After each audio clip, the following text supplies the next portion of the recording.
정리 실체의 각 속성은 그 자체를 통해 파악되지 않으면 안 된다라고 저런 시간에 한 것 같은데,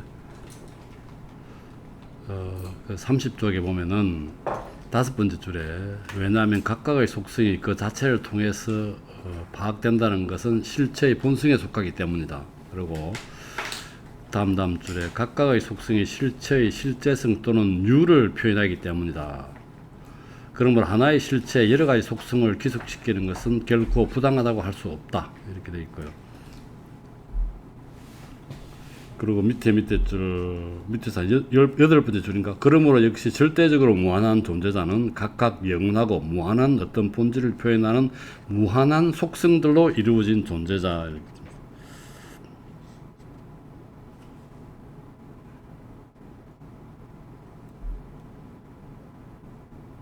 그리고 마지막 줄에 보면은 이 정리들은 사물의 자연 안에는 오직 하나의 실체만 존재한다는 것, 그 실체는 절대로 무한하다는 것, 그러므로 그러한 표지를 찾는 일은 부질없는 일이라는 사실을 알게 해줍시다. 정리 11은 신 또는 각각 영원하고도 무한한 본질을 표현하는 무한한 속성으로 이루어진 실체는 필연적으로 존재한다. 그래서 이 동표태의 신에 대한 생각 보면은 신적 자연, 신적 아래 적자입니다. 신적 자연 이런 말을 씁니다. 그러니까 신이 곧 자연이라는 말이죠. 신적 자연.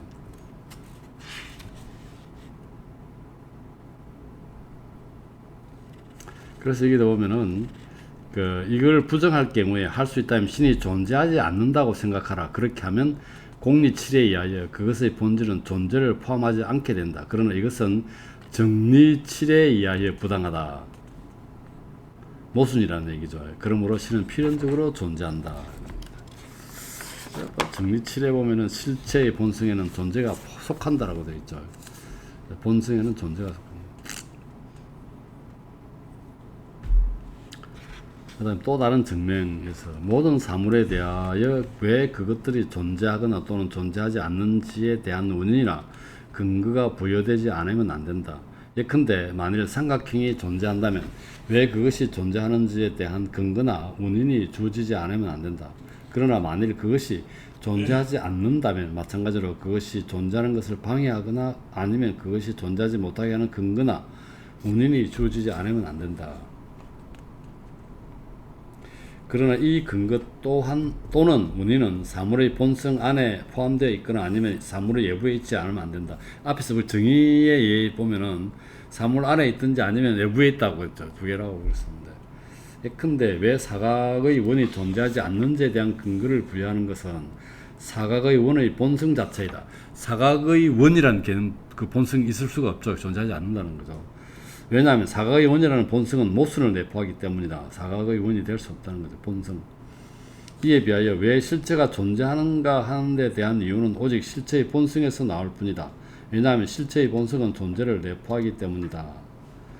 그러므로 왜 원이나 삼각형이 존재하는지 또는 존재하지 않는지에 대한 근거는 그것의 본성에서 나오지 않고 물질적 자연의 보편적 질서에서 나온다.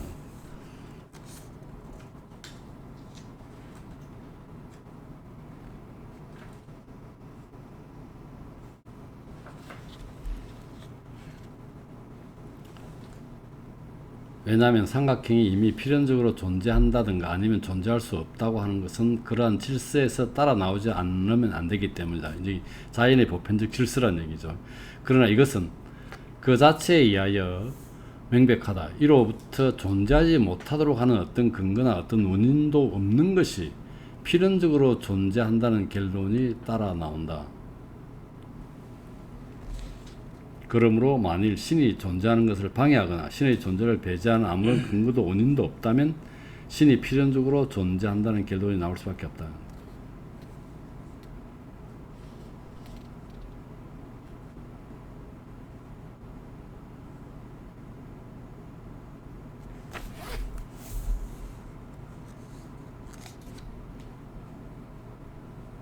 좀 이상한 것 같아요.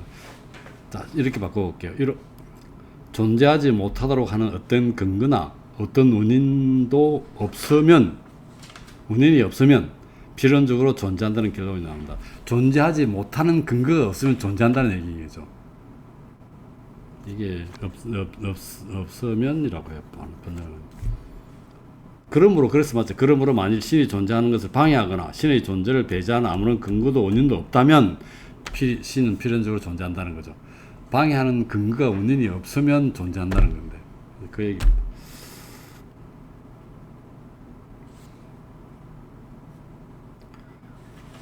신이 필연적으로 존재한다는 결론이 나올 수밖에 없다. 이렇게. 그러나 만일 그와 같은 근거랑 원인이 있다면 그것은 신의 본성 자체 안에 또는 그것의 외부에 곧 다른 본성을 지닌 다른 실체 안에 주어져 있지 않으면 안 된다. 왜냐하면 만일 그것이 동일한 본성을 소유한 실체라면 거기에서 신이 존재함이 인정될 것이기 때문이다. 그러나 신의 본성과 다른 본성을 가진 실체는 신과 아무런 공통점도 가지지 않으며 따라서 그것은 신의 존재를 정립할 수도 배제할 수도 없다. 따라서 신성한 존재를 배제하는 근거나 원인이 신성한 본성 외부에 있을 수는 없기 때문에 만일 신이 존재하지 않는다면 그것은 필연적으로 신성한 본성 자체 안에 있어야 하며 그때 그 본성은 모순을 내포하게 될 것이다. 그러므로 절대적으로 무한하고 가장 완전한 존재자에 대하여 이와 같이 주장하는 것은 부당하다. 그러므로 신 안에는 신 밖에도 신의 존재를 배제하는 어떤 원인이나 근거도 있을 수 없다. 그러므로 신은 필연적으로 존재한다. 좀 말장난 같은 생각이 듭니다.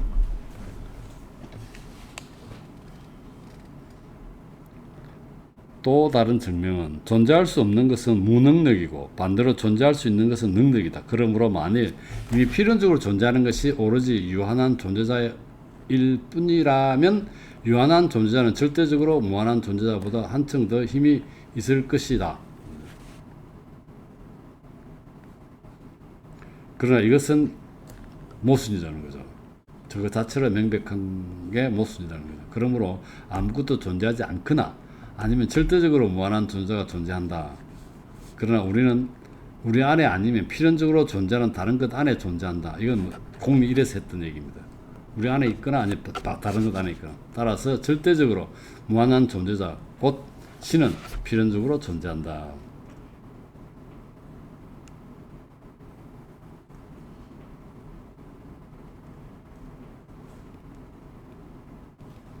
그 다음에 뭐 주석. 이거 몇 번 읽었는데도 계속 이 책은 뭐 이동명 선생님 말했듯이 도돌이처럼 느끼죠. 그렇죠. 이게 얘는 된 것 같아서 넘어갔는데 또 새로운 것처럼 느껴져. 이 마지막 증명에서 나는 동일한 근거에서 신의 존재를 선천적으로 해결하지 못하기 때문이 아니라 증명을 더욱 쉽게 이해할 수 있도록 하기 위하여 신의 존재를 후천적으로 제시하려고 하였다. 왜냐하면 존재할 수 있는 것이 능력이므로 어떤 사물의 본성에 실제성이 더 많이 속하면 속할수록 그 사물은 존재하는데 더욱 더 큰 힘을 자신 안에 가지게 되고 따라서 절대로 무한한 존재자 곧 신은 절대적으로 무한한 존재의 능력을 자신 안에 가지게 되며 그리하여 신은 필연적으로 존재하게 되기 때문이다. 그런데 이렇게 서술을 전개해 가는 게 대단한 능력인 겁니다. 이 양반이 일이 말하다가 꼬여가지고 이 무슨 말인지 읽었는데 같은 이야기를 이렇게 똑같은 논리로 약간 다르게 표현할 수 있는 건 대단한 능력 같아요. 아무리 생각해도. 근데 이 사람이 정리를 이렇게 1, 2, 3, 4 쫙 구분해놨잖아. 이것도 좀 신기하지 않나? 예, 그러니까요. 대단한 거. 자기 나름대로 어떤 논리적 그 순서가 있어서 이런 식으로 전개했을 것 같은데 이 책은 이제 일부가 좀 어렵고요. 2, 3부 일 갈수록 좀 쉽답니다. 예, 일단 요 신에 대해서 여기가 좀 기본인 것 같아요.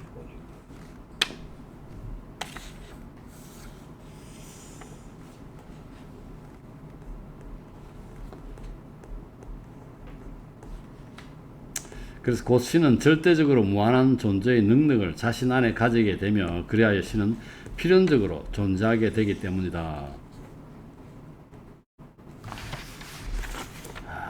참. 이거 계속 읽어봐야 되나 지금 이거를 그죠? 읽어볼까? 그래서 제 생각에는 어. 이 정리 부분하고 위에 정명 부분만 읽고 첫 번째 정명만 읽고 쭉 넘어가셔도 되지 않을까. 보충은 뭐또 저희들이 한두번 읽어보고.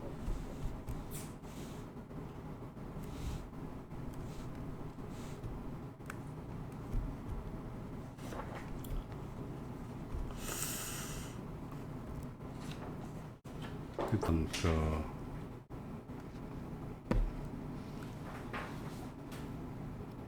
중간에 딱 보면 34쪽에 이와 반대로 뭐 실체가 갖는 완전성은 이제 이 우리가 신하고 이 그 완전 최고의 완전성을 가졌다고 그랬죠. 자연이 뭐 신적 자연이 이와 반대로 실체가 갖는 완전성은 그것이 어떤 것일지라도 외적 원인에 전혀 의존하지 않는다. 따라서 또한 실체의 존재는 오직 실체의 본성에서만 나와야 한다.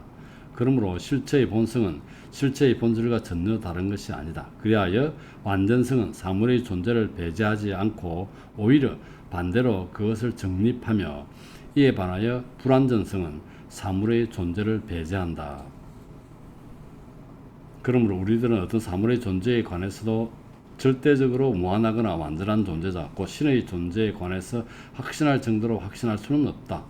왜냐하면 신의 본질은 모든 불완전성을 배제하고 절대적인 완전성을 포함하므로 바로 이로 인하여 그것의 존재를 의심할 모든 근거를 배제하여, 즉 신의 존재도 신의 존재에 관하여 최고의 확실성을 부여하기 때문이다. 생각하건대 어느 정도 주의를 기울이는 사람에게는 이것이 명백할 것이다.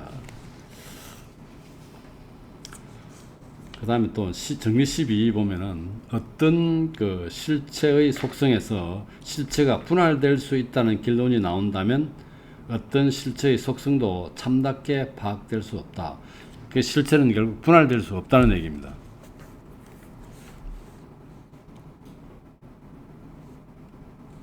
자, 정명에 보면은 왜냐하면 그렇게 파악된 실체의 분할된 부분들은 실체의 본성을 유지하거나 아니면 유지하지 않을 것이기 때문이다. 만일 첫 번째 경우라면 본성을 유지한다면이죠.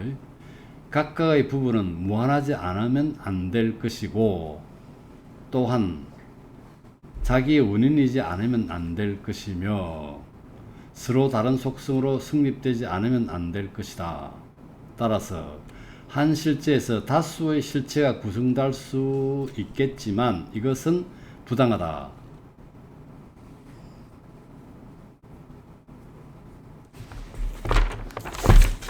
정리육에 의해서 이게 실체가 무한하다고 그랬는데 무한한 게 뭐야?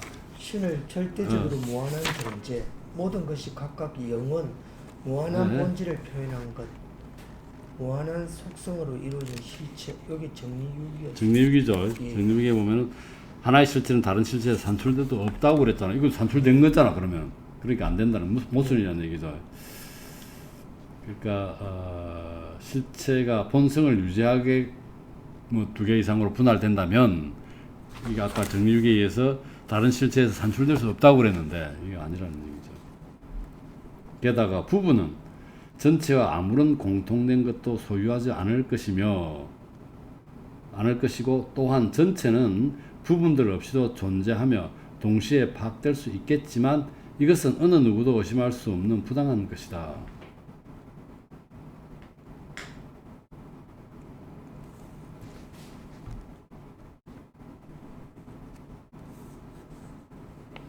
이게 지금 말장난 비슷하게 됐죠. 이게 분할된다면은 서로 다른 속성으로 성립되지 않을 수 없죠. 왜냐 같은 속성으로 성립된 2개 분할되는 네. 실체가 2개이기 때문에 말이 안 된다는 얘기고, 그렇다가 서로 다른 속성으로 이제 분할되니까 공통된 것도 안 가져야 되잖아. 이게 또한 전체는 부분들 없이도 존재하면 동시에 파악될 수 있겠지만 이것도 모순이라는 얘기죠. 그러나 두 번째는 이제 실체의 본성을 유지하지 않을 경우죠. 경우는 즉 부분이 실체의 본성을 유지하지 않는 경우를 취한다면 결국 실체 전체는 이거는 좀 말이 이상. 동일한 부분이란 이게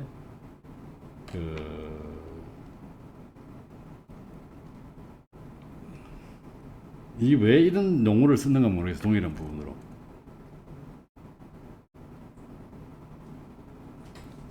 이 밑에 주석에 보면은 이미 실체의 본성을 상실한 부분으로는 이 의미를 어떻게 이렇게 번역을 하나? 어차피 이게 지금 분할됐다면은 그 실체의 본성을 유지하지 않고 있잖아. 그럼 결국 실체 전체는 동일한 부분으로 분할된다는 거는 뭐야? 동등한 부분.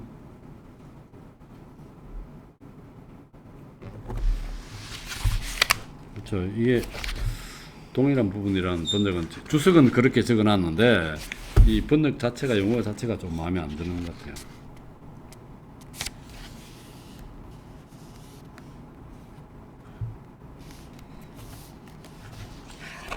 이게 지금 결국은 두 개로 그 실체의 본성하고 동일하지 않는 것으로 분할된다면 두 개가 뭐 동등한 부분. 그러니까 실체의 본성을 상실한 동등한 부분 뭐 이렇게 얘기하나 봐요. 그런 의미를 받아들이면 될 것 같은데. 그렇게 되면 이제 실체의 본성을 상실하자는 두 개가 분할된 게 그래서 실체의 본성을 상실하고 존재하기에 그칠 것인데 그렇지. 실체의 본성을 상실하기에는 존재도 거치잖아요. 그래서 이것은 모순이라는 얘기입니다.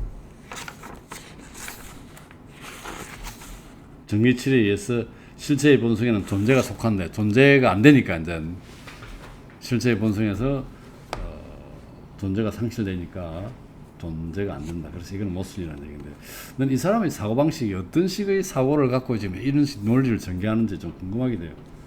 그다음 14함은 절대적으로 무한한 실체는 분할되지 않는다. 결국은 실체가 분할되지 않는다는 얘기를 하고 있죠, 지금. 이 자연이, 신이. 이것도 마찬가지로 실체가 만약 분할된다면 그 부분들은 절대적으로 실체가 무한하다 했는데 무한한 실체의 본성을 유지하거나 또는 유지하지 않을 것이기 때문이다. 만일 첫 번째 경우라면 실체의 본성을 유지한다면 동일한 본성을 소유하는 다수의 실체가 존재할 것이다. 무한한 실체가 분할됐을 때 다 무한한 실체가 두 개로 된다면 여러 개가 존재하게 될 실체가 그런 얘기고, 이것은 정리 5에 의하여 부당하다. 뭐 정리 5가 다수의 실체가 존재할 수 없다고 그랬죠. 동일한 본성이나 속성을 가지는. 그리고 그 다음에 만일 두 번째 경우라면 유지하지 않는다는 거죠. 무한한 실체가 분할됐는데 그 실체의 본성을 유지하지 않게 분할됐을 경우 절대적으로 무한한 실체는 존재하기를 중지할 수 있을 것이다. 이것 역시 정리 11에 의하여 부당하다.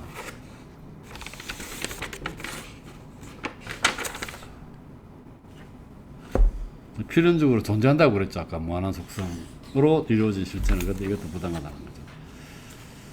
그래서 절대적으로 무한한 실체는 분할되지 않는다. 이로부터 다음의 사실이 따라 나온다. 즉 어떤 실체도 따라서 어떤 물질적 실체도 그것이 실체인 한 분할될 수 없다. 실체는 분할되지 않는다. 주석에 보면 실체가 분할될 수 없다는 것은 다음의 사실에서 한층 더 쉽게 이해된다. 즉 실체의 본성은 무한한 것으로 생각할 수밖에 없으며 실체의 부분들에 의해서는 유한한 실체 이외의 어떤 것도 이해될 수 없다.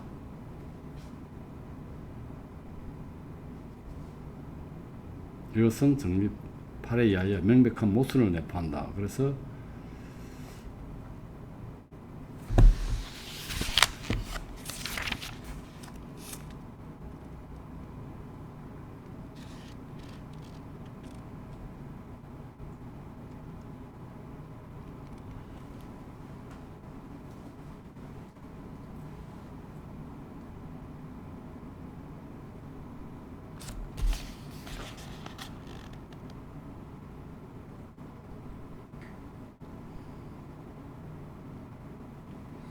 실체의 부분이 그러니까 유한한 실체로만 이해된다는 것은 모순이라는 얘기죠.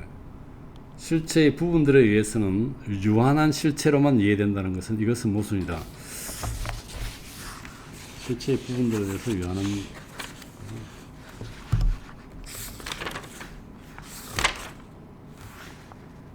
왜냐하면 정리 8에 보면은 모든 실체는 무한하다 했거든.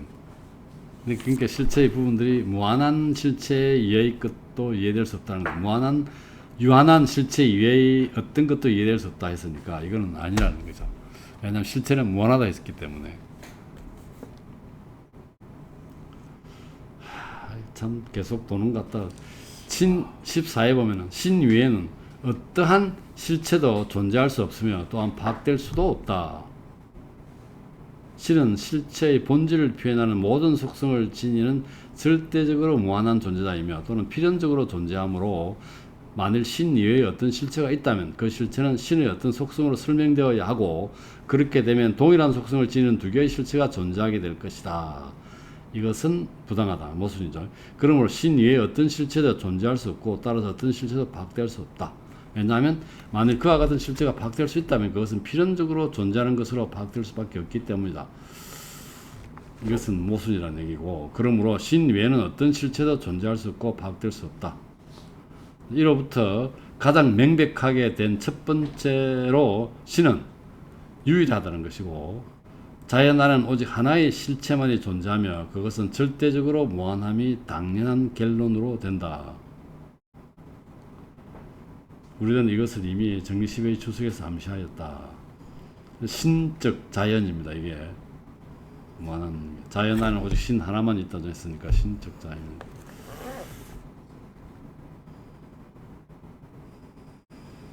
그다음 두 번째로 보충해 보면은 연장된 사물과 사유하는 사물은 신의 속성이에요. 그러니까 우리 연장과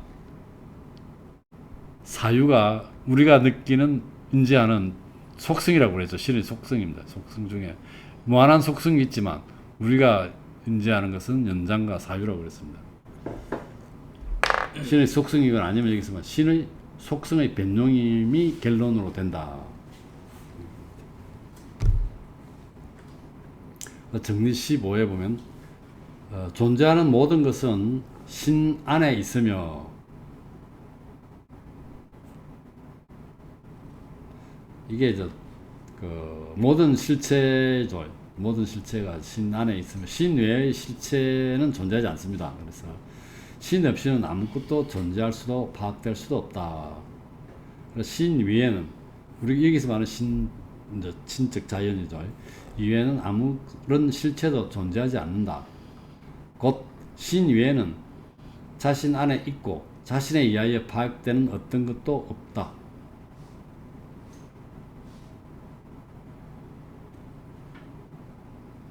그러나 양태는 실체 없이는 존재할 수도 없고 파악될 수도 없다. 그러므로 양태는 오직 신성한 본성 안에만 존재할 수 있으며 또한 이것에 의해서만 파악될 수 있다. 그러나 실체와 양태 이외에는 어떤 것도 존재하지 않는다. 이거 공리 1에서 나왔죠. 실체 아니면 양태라고 그랬고 양태는 실체의 변용이랍니다. 실제 양태는 사실 실체가 없으면 존재할 수가 없는 거죠. 그러므로 신 없이는 아무것도 존재할 수 없으며 파악될 수 없다. 나는 이 분석하는 사람이 그러므로 그러나 뭐 이런 접속 같은 게 좀 가끔 마음에 안 들 때가 있어.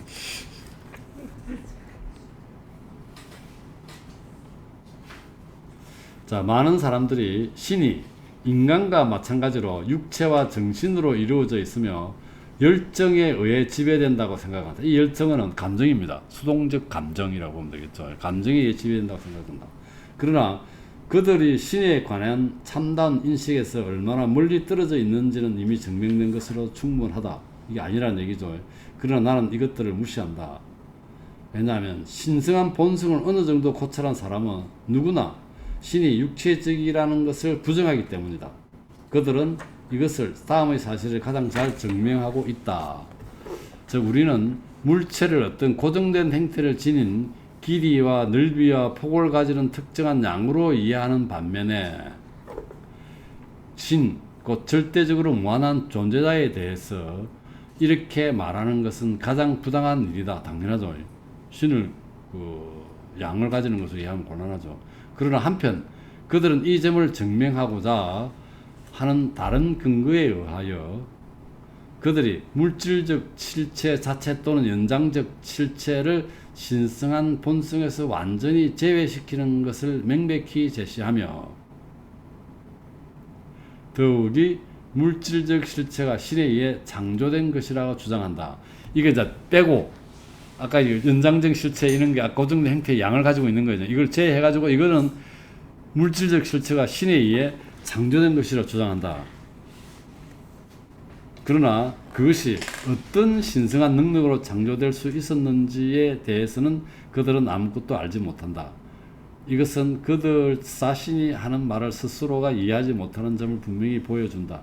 나의 판단에 따르면 나는 적어도 어떤 실체도 다른 것에서부터 산출되거나 창조될 수 없다는 것을 명백하고도 충분하게 증명하였다.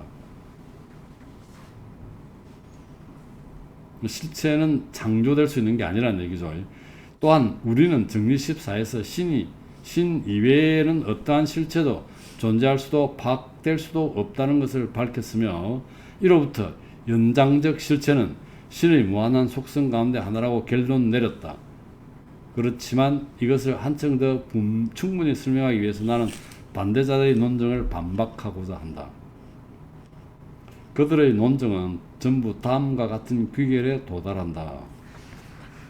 첫째로, 그들은 물질적 실체가 실체로서 부분들로 성립된다고 생각한다. 그러므로 그들은 물질적 실체가 무한하다는 것을 따라서 역시 신에 기속될 수 있다는 것을 부정한다. 그들의 주장을 얘기하는 거죠. 또한 그들은 이것을 여러 가지 예를 들어 설명한다. 그 예들 중에서 한두 가지를 들어보기로 하겠다. 그들의 말에 따라 물질적 실체가 무한하고 그것은 두 부분으로 분할된다고 생각해 보자. 각 부분은 유한하거나 아니면 무한할 것이다. 무한한 것이 분할되면은 분할된 것은 유한하거나 아니면 무한하겠죠. 만일 전자의 경우라면 유한하다면 유한한 것으로 분할된다면 두 개로. 그럼 결국 무한한 것은 두 개의 유한한 부분으로 결합되는 것인데 이거 부당하죠. 유한한 거 두 개 모여가지고 무한한 게 하나가 됐다는 거죠. 만일 후자의 경우라면 무한하다면 그렇죠. 어떤 무한한 것보다 두 배나 더 큰 무한한 것이 존재하게 된다는 거죠. 무한한 것이 분할된다면 무한한 게 두 개가 있으니까 더 큰 무한한 게 있다는 거고 이건 역시 부당하다는 거죠.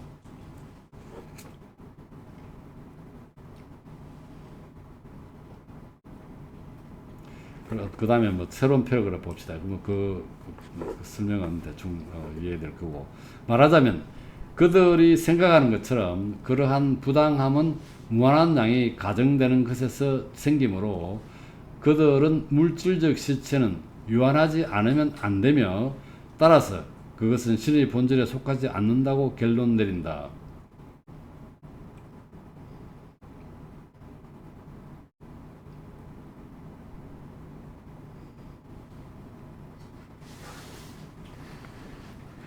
그들은 물질적 실체는 유한하지 않으면 안 된다는 거죠. 아까 이 사람들은 이게 무한하다는 것을 부정한다고 그랬죠. 무한하다는 것을. 그리고 다 신이 기속된다는 부정했으니까 때문에 물질적 실체가 유한하다고 결론을 내렸다는 거죠.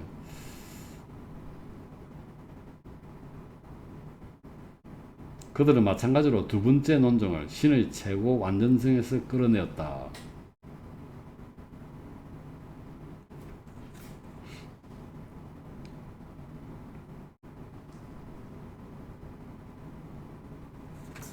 물질적 실체는 유한하고 신의 본질에 속하지 않는다고 그랬고 그 다음에 신의 완전성에서 끌어냈다는 거. 다음 봅시다. 다음에 보면은 다음 페이지. 그들의 말에 따르면 신은 최고로 완전한 존재자이므로 어떤 작용을 받을 수 없다. 그러나 물질적 실체는 분할 가능하므로 어떤 작용을 받을 수 있다. 따라서 신은 작용을 받지 않는다고 그랬죠. 그러나 물질적 실체는 분할 가능하므로 분할 가능하다는 것은 작용을 받는다는 거잖아. 분할 가능하므로 어떤 작용을 받을 수 있다. 그러나 따라서 물질적 실체는 신의 본질에 속하지 않는다. 이게 어떤 작용을 받기 때문에 신은 작용 안 받는다고 그랬잖아. 그래서 이게 신의 본질에 속하지 않는다.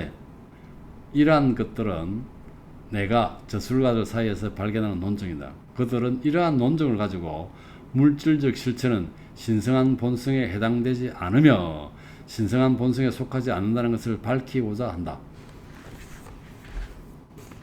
물질적 신체가 진정한 본성에 해당되지 않는다. 앞에서 뭡니까? 창조했다고 그랬는데, 그러나 꼼꼼하게 주의를 기울이는 사람은 내가 이미 이것에 관하여 타파했음을 발견할 것이다. 왜냐하면 이 모든 논증은 물질적 실체가 부분으로 형성된다는 가정을 근거로 삼고 있기 때문이며, 이것이 부당하다는 것을 나는 이미 증명했다는 거죠.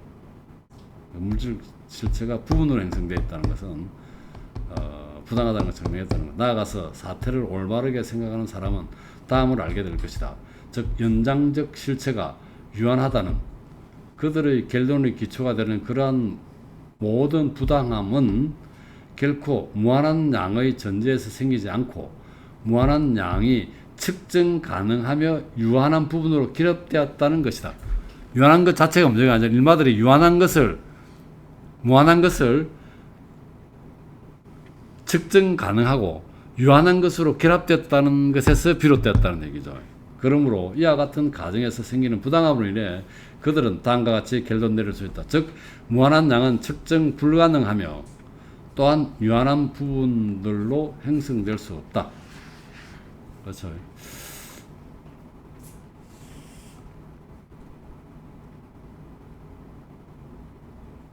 그래서 앞에서 얘기해서 무한한 양이 측정 가능하며 유한한 부분으로 결합됐다는 것이 문제이기 때문에 이게 문제라는 거예요. 그래서 무한한 양은 측정 불가능하며 또한 유한한 부분으로 형성될 수 없다고 결론 내리면 된다는 거죠. 그래서 마지막 패러그래프, 만일 그들의 이러한 부당함으로 인해 연장적 실체는 유한하지 않으면 안 된다고 결론 내리고 한다면 그것은 마치 어떤 사람이 원을 사각형의 성질을 가진 것으로 상상하고 그로부터 원이란 원주를 향하여 그어진 모든 직선이 동일할 수 있는 중심점이 없다고 생각하는 것과 똑같다. 말이 안 된다는 얘기죠.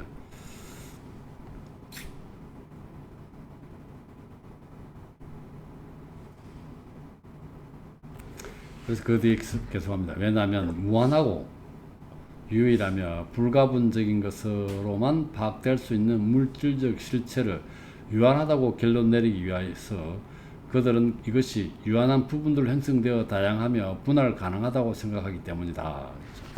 또한 다른 사람들이 선이 점으로 형성된다고 생각하고 이 점은 그거 크기가 없잖아. 이게 말이 안 되죠. 어쨌든 생각하고 선이 무한하게 분할될 수 없다는 것에 대한 많은 논증을 찾아내고자 한다. 그리고 실제로 물질적 실체가 물체나 부분들로 형성된다고 주장하는 것은 물체가 평면은 선으로 마지막으로 선은 점으로 형성된다고 주장하는 것 못지않게 부당하다는 거죠. 그래서 실제로 물질적 실체가 물체나 부분들로 형성된다고 주장하는 것은 틀렸다는 얘기입니다. 명석한 이성은 오류를 범할 수 없다는 것을 아는 모든 사람들, 그러나 특히 공간을 부정하는 사람들은 이것을 인정하지 않으면 안 된다.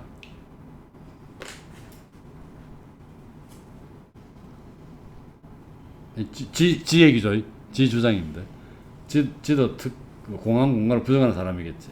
왜냐하면 만일 물질적 실체가 그것들이 부분들로 실제로 구분될 수 있게끔 분할될 수 있다면 그 일부가 소멸되고 다른 부분들은 여전히 서로 결합되어 있다는 것도 불가능하지 않을 것이기 때문이다. 그리고 어찌하여 공간이 되지 않게끔 모든 부분이 접합하지 않으면 안 되는가? 실제로 서로 구분되는 사물들에서는 하나가 다른 것 없이도 존재할 수 있으며 구분되는 쪽에서는 그렇죠. 존재할 수 있으며 자신의 상태에 머물 수 있다. 자연 안에는 공간이 존재하지 않고 모든 부분은 공간이 존재하지 않도록 서로 통일되지 않으면 안 되기 때문이다. 이로부터 또한 부분들은 실제로 구분될 수 없다는, 즉 물질적 실체는 실체인 한 분할될 수 없다는 결론이 나온다. 이건 무슨 개번 같기도 하고 어쨌든 간에 분할될 수 없대요, 실체는.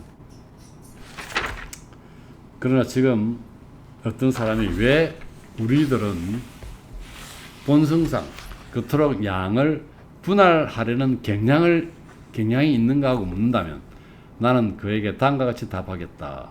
즉 우리는 양을 두 가지 방식으로 파악한다. 하나는 추상적 또는 비상적으로 말하자면 우리가 표상하는 것처럼 파악한다. 또 하나는 실체로 파악하는데 실체로 파악하는 것은 오직 지성에 의해서만 파악된다. 그러므로 만일 표상에 있는 그대로의 양을 고찰한다면 이것은 흔히 그리고 더욱 쉽사리 우리가 취하는 일인데 양은 유한하고 가분적이며 부분들로 형성되는 것으로 나타난다.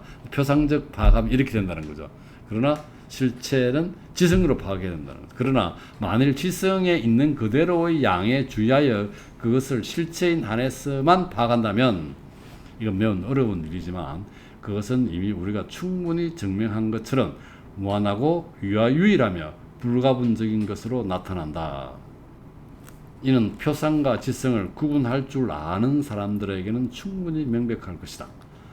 특히 물질은 어디에서나 동일하고 그것의 부분은 물질이 다양한 양식으로 변용한다고 표상하는 한도 내에서 구분되며 따라서 그것의 부분은 양태적으로 구분되고 실제적으로는 구분되지 않는다는 점에 주의를 기울인다면 앞에서 말한 사실은 명백할 것이다. 예컨대 물은 물인 한도 내에서는 분할되며 그것의 부분들이 서로 분리된다고 우리는 파악한다. 그러나 그것은 물질적 실체인 한도 내에서는 분리되지도 분할되지도 않는다. 물은 물질적 실체인 한도 내에서는 분리되지도 않고 분할되지도 않는다. 그러나 물질인 안에서는 분할된다는 거죠. 물질의 실체에서는 안 되지만 이 분할된 것이 양태도로 나타나는 것 같아요. 어쨌든 나아가서 물은 물로서 생성되고 소멸되지만 실체로서는 즉 물질로서는 생성되고 소멸되지만 실체로서는 생성되지도 소멸되지도 않는다. 이로써 나는 두 번째 논증에도 역시 답했다고 믿는다. 두 번째 논증은 무슨 뭐가 두 번째는 몰라. 어디가 첫 번째고 아무리 찾아봐도 첫 번째를 못 찾아내겠어. 지는 뭐 두 번째 논증이야. 왜냐하면 그 논증 역시 물질은 실체로서 가분적이며 또한 부분으로 형성되었다는 것을 근거로 삼기 때문이다.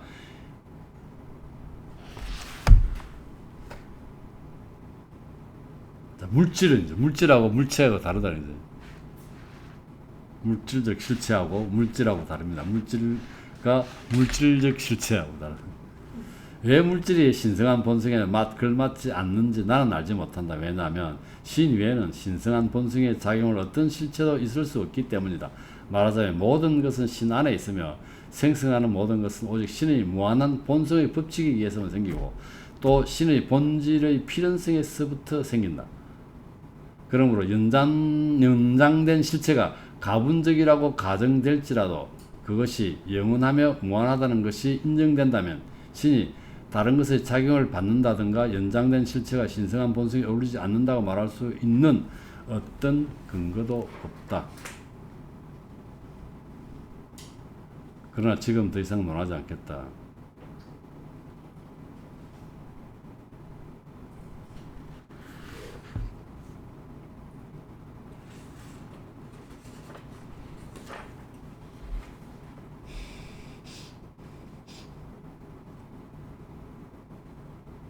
결국은 연장된 실체는 가분적이지 않는다는 얘기입니다.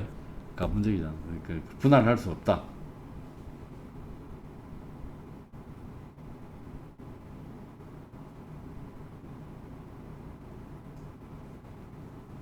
영원하고 무한하답니다. 그 얘기한 것 같아요.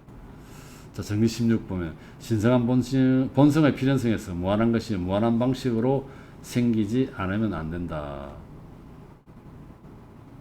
이 정리는 다음의 사실에 주의를 기울인다면 누구에게나 틀림없다. 틀림이 없이 분명하다. 지성은 각각의 모든 사물의 정의가 주어진 것에서부터 많은 성질들, 즉 실제로 그 정의에서 필연적으로 생기는 여러 가지 성질을 결론내리며 또한 사물의 정의가 더 많은 실제성을 표현하면 할수록 곧 정의된 사물의 본질이 더 많은 실제성을 포함하면 할수록 그만큼 많은 성질을 지성이 결론내린다.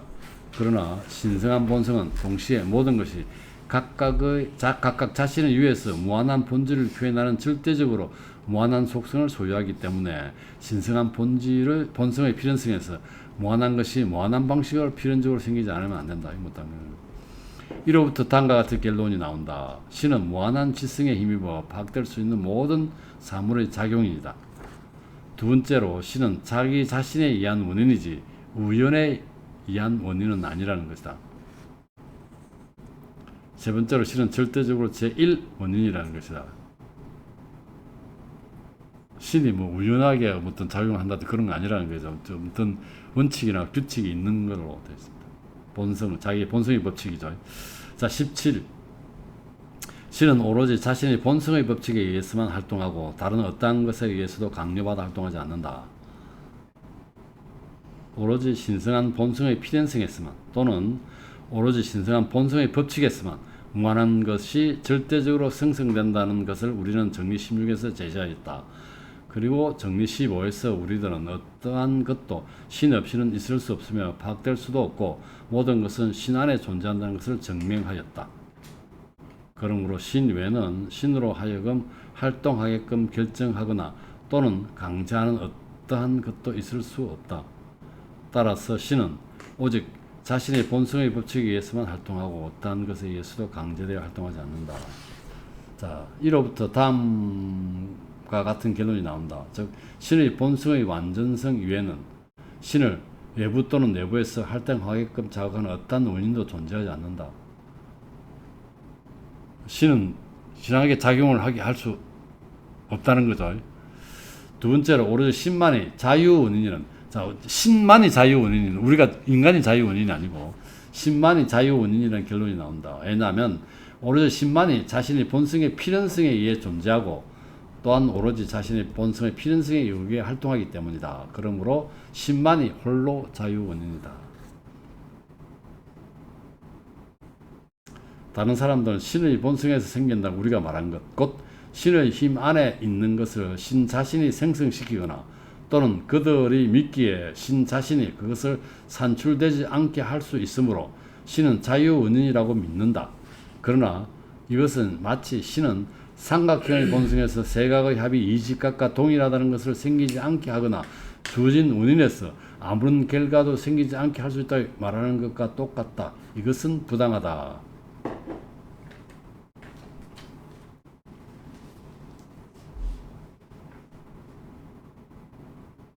더더욱이 나는 다음에서 이 정리의 도움을 빌리지 않고서 신의 본성에는 지성도 의지도 속하지 않음을 제시할 것이다. 신의 본성에는 지성도 의지도 속하지 않게 할 것이다. 물론 나는 신의 본성에 최고의 지성과 자유의지가 속한다는 것을 증명할 수 있다고 믿는 많은 사람들이 있음을 안다. 왜냐하면 그들은 우리들 안에 있는 가장 완전한 것 외에는 신에게 기속될 수 있는 더욱 완전한 것은 아무것도 알지 못한다고 말하기 때문이다. 더욱이 그들은 신을 현실적으로 최고의 인식자로 파악할지라도 그들은 신이 현실적으로 인식하는 모든 것을 존재하게끔 할 수 있다고 믿지는 않는다. 이 다음 앞에 봅시다. 그 다음 페이지에 보면은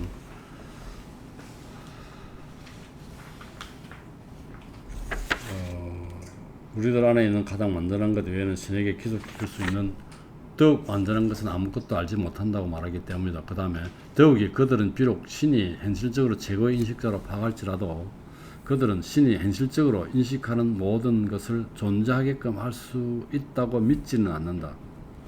왜냐하면 그렇게 될 경우 신이 인식하는 것을 모든 것을 존재할 수 하게끔 할 수 있다고 믿지 않는다는 거죠. 만약에 그렇게 될 경우 존재하게끔 될 경우 그들은 신의 능력을 파괴한다고 믿기 때문에 이렇게 안 믿는다는 거죠.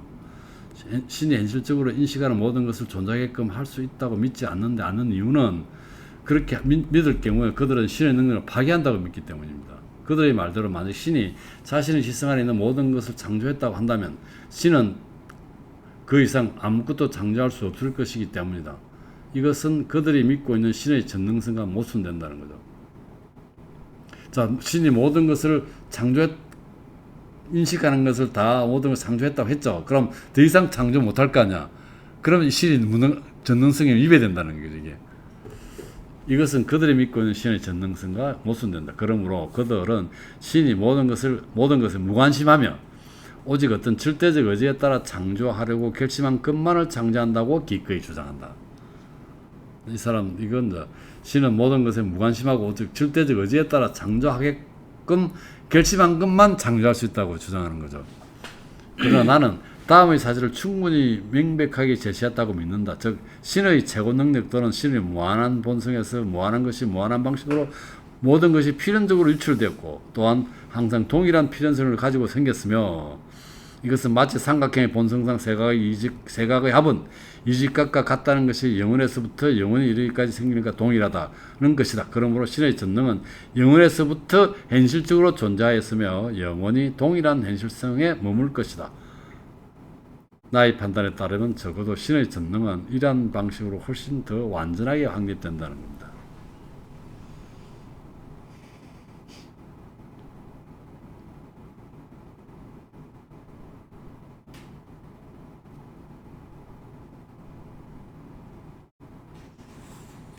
자, 대립을 하게 되면은 그들은 신은 모든 것을 무관심하고 모든 것에 무관심하며 오직 절대적 의지에 따라 창조하려고 결심한 것만 창조했다고 그렇게 주장하는데 이 사람은 최고 능력 또는 신의 무한한 본성에서 무한한 것이 무한한 방식으로 모든 것이 필연적으로 유출됐고 또한 항상 동일한 필연성을 가지고 생겼다는 거죠. 그러므로 신의 전능은 영원에서부터 현실적으로 존재하였으며 영원히 동일한 현실성에 머물 것이다. 이렇게 함으로써 자기는 신의 전능성이 완전하게 확립된다고 얘기합니다. 실로 반대자들은 신의 전능을 부정하는 것처럼 보인다는 거죠. 자기가 볼 때는. 말하자면 그들은 신이 무한히 많은 창조 가능한 것들을 인식하지만 결코 그것을 창조할 수는 없음을 어쩔 수 없이 인정하는 것이다. 왜냐하면 만일 그렇지 않고 신이 인식하는 모든 것을 창조했다고 한다면 그들의 판단에 따를 경우 신은 자신의 전능을 다 소진해버려 불완전한 것으로 되고 말았기 때문이다. 이거 좀 약간 어폐가 있어 보이지만 이렇게. 그러므로 그들은 신을 완전한 것으로 확립하기 위하여 동시에 신은 자신의 능력에 미칠 수 있는 모든 것에 작용할 수 없다고 주장하니까 이거 뭐 사실 모순적으로 신의 전능을 정의하는 것 같아요. 나는 이보다 더 부당하며 이보다 더 신의 전능에 모순되는 것은 생각할 수 없다. 맞죠 이거? 이렇게 말이 안 된다는 거예요. 신이 완전성을 확립하기 위해서 신의 능력이 미칠 수 있는 모든 것에 작용할 수 없다고 주장한다. 이게 진짜 모순되는 논리를 가지고 주장하는 것 같은 거죠. 다시 한번 우리가 보통 신에게 기속시키는 지성과 의지에 대하여 여기서 어느 정도 언급해 보기로 하자. 만일 신의 영원한 본질에 지성과 의지가 속한다면 이 두 속성은 확실히 사람들이 보통 이해하는 것과 다르게 이해되지 않으면 안 된다. 야, 이 사람 비유를 참 잘 들어놨다. 걔를 그렇게 들어놨을까? 우리가 똑같이 우리가 말하는 지성과 의지와 신의 말하는 지성과 의지는 완전 다르다는 거죠. 그만큼 다른 명칭만 다르다는 거죠. 야, 이거 무슨 이렇게 별자리의 개 있잖아. 별자리 개가 있고 개 짖는 개 있잖아. 바킹하는 개. 이 똑같이 개지만 완전 다른 거잖아. 별자리 개하고 그냥 동물 개하고 뭐 그런 얘기. 이 점을 나는 다음처럼 증명하고자 한다. 즉 만일 지성이 신성한 본성에 속한다면 이 지성은 본성상 우리의 지성과 마찬가지로 대상이 있은 다음에 대상을 인식하거나 대상과 동시에 존재할 수 없을 것이다.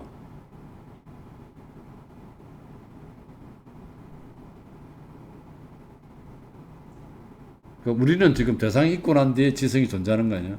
아니면 대상과 동시에 하든지. 그러나 왜냐하면 신은 바로 원인으로서 만물에 앞서기 때문에 신이 이렇게 되면 안 된다는 거죠.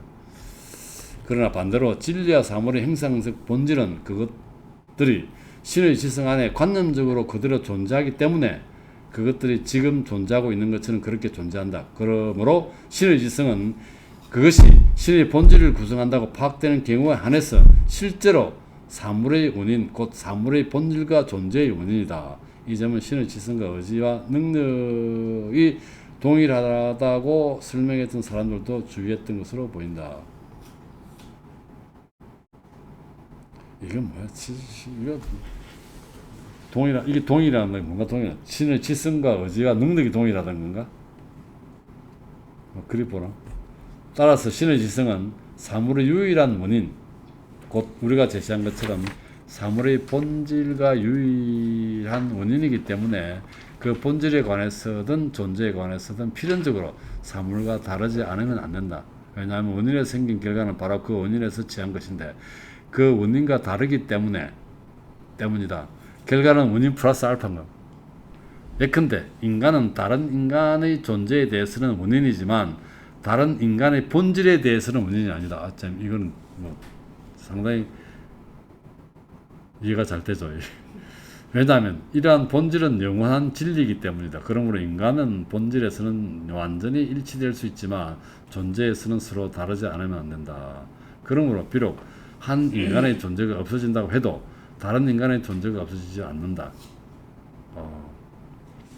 그러나 만일 어떤 인간의 본질이 파괴되어 그릇된 것으로 될 수 있다면 다른 인간의 본질도 역시 파괴될 것이다. 그러므로 어떤 결과에 관한 본질과 존재의 원인인 사물은 본질에 관해서든 존재에 관해서든 그러한 결과가 구분되지 않으면 안 된다. 아까 결과는 원인 플러스 알파 같아.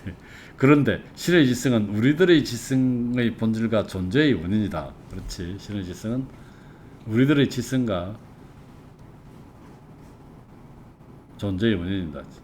그러므로 신의 지성은 그것이 신의 본질을 구성하는 것으로 파악되는 한도 내에서 본질에 관해서든 존재에 관해서든 우리들의 지성과 다르고 우리가 주장한 것과 마찬가지로 오직 명칭에서만 우리의 지성과 일치할 뿐 다른 어떤 점도 일치할 수 없다. 어제에 관해서도 마찬가지라는 겁니다. 자, 18은 보면 신은 모든 것의 내재적 원인이지 초월적 원인은 아니다. 그리스도에서 말하는 기독교에서 말하는 신은 뭡니까? 초월적 신입니다. 우리는 이게 이제 이 사람은 내재적 그러게 이게 이제 무신론자니 뭐 기독교 욕 들어먹지.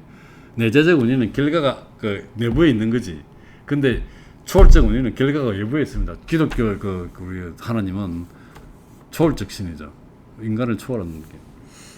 존재하는 모든 것은 신 안에 있으며 또한 신에 의하여 파악되지 않으면 안 된다. 이건 아니잖아. 우리 신 어떻게 보면 그 기독교의 신에서는 우리는 대상이잖아. 대상 아니고 그래서 초월적 신입니다. 기독교의 신은. 그러므로 신은 자신 안에 있는 것들의 원인이다.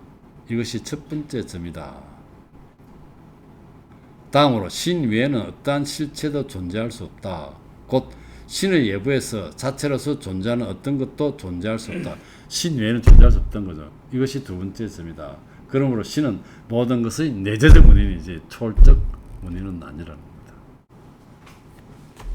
그래서 초월적 원인은 결과가 밖에 있어야 되는데 이건 이제 스피노자는 그 결과가 계속 신 안에 있는 거죠. 그래서 이 사람은 무신론자. 기독교에서 말하는 무신론자죠. 이거 사실 우리가 보면 범신론자에 가깝죠. 범신론자지. 신 또는 신의 모든 속성은 영원하다. 왜냐하면 신은 필연적으로 존재하는 실체이기 때문이다. 신의 본성에는 존재한다는 것이 속한다. 아까 앞에서 많이 나왔죠. 신의 정의에서 존재한다는 것 자체가 따라 나온다. 그러므로 신은 영원하다. 뭐 그러므로 영원하다. 그럼 나는 이 사람들이 나 데카르트 마찬가지지만 접속사를 갖다 우리하고 조금 그게 다른지 말 쓰는 어법의 용례가 다른 것인지 번역한 사람이 잘못 문맥을 정확하게 못 깨뚫고 이렇게 번역했는가 모르겠지만 그런 경우 많아. 그 예전에 저희들이 학교 다닐 때에 문법을 보면 I think that 나는 생각한다 that를 쓰는 절을 썼는데 요즘은 또 그 영문법을 이렇게 보거나 번역을 해보면은 관계대명사나 절을 많이 안 쓰더라고요. 그러니까 이 시대에는 절이나 접속어를 엄청나게 즐겨 썼는가 봐요. 그런 것 같아요. 그러니까 이게 어떻게 보면은 이게 오히려 접속 뭐름으로 그러나 그리하여 이런 것들이 오히려 우리의 이해를 헷갈리게 만드는 경우가 좀 있는 것 같아요. 이게 너무 많아서 이제 복잡해진다. 그 당시에는 그 접속어를 많이 쓴 거 같아요. 요즘 접속어가 없어지는 시대예요. 신은 영원하다. 다음으로 신의 속성은 신성한 실체의 본질을 표현하는 곧 실체에 속하는 것으로 이해되어야 한다. 그러므로 속성 자체는 이것 자체를 포함하지 않으면 안 된다. 그런데 실체의 본성에는 영원성이 속한다. 그러므로 각각의 속성은 영원성을 포함하지 않으면 안 된다. 그러므로 모든 속성은 영원하다. 그래 뭐 이건 니가 될 말을 따라 읽으면 되네. 이 정면은 내가 신의 존재를 증명한 방식으로도 가장 명백하게 알 수 있다. 내 말에 의하면 이 증명에서 신의 존재는 신의 본질과 마찬가지로 영원한 진리라는 것이다. 그러나 나는 신의 영원성을 또 다른 방식으로 증명하였으며 이것을 여기서 반복할 필요는 없다. 다행입니다. 이 정도는 자, 반박을 했어. 20까지만 합시다. 정리 20. 신의 존재와 신의 본질은 동일하다. 존재와 본질. 신은 본질상 존재할 수밖에 없다는 얘기죠. 이게 신과 신의 모든 속성은 영원하다. 즉 신의 각각의 속성은 존재를 포함한다. 따라서 신의 영원한 본질을 나타내는 신의 속성은 신의 영원한 존재를 표현한다. 신의 본질을 구성하는 것 자체는 동시에 신의 존재를 구성한다. 그러므로 이것과 신의 본질은 동일하다. 이로부터 첫 번째로 다음의 결론이 나온다. 신의 존재는 신의 본질과 마찬가지로 영원한 진리다. 그리고 신의 존재는 신의 본질, 무조건 신은 존재한다는 겁니다. 지금 이 사람은. 그렇죠. 아, 신이 존재해. 이 사람 신적 자연이라고 그러니까 자연이 존재하잖아. 이게 뭐, 그러니까 이게 유신론자가 아니고 이제 무신론자에 가까운 범신론자지. 그러니까 신은 존재한다. 그 신이 자연이라는 거죠. 두 번째로 신 또는 신의 모든 속성은 불가변적이라는 결론이 따라 나온다. 왜냐하면 만일 그것이 존재에 관하여 변한다면 그것들은 본질에 관해서도 변하지 않으면 안 되기 때문이다. 즉 참다한 것이 거짓으로 되기 때문이다. 여기까지만 할까요 오늘은? 예. 어디까지 한다 했노? 원래 54페이지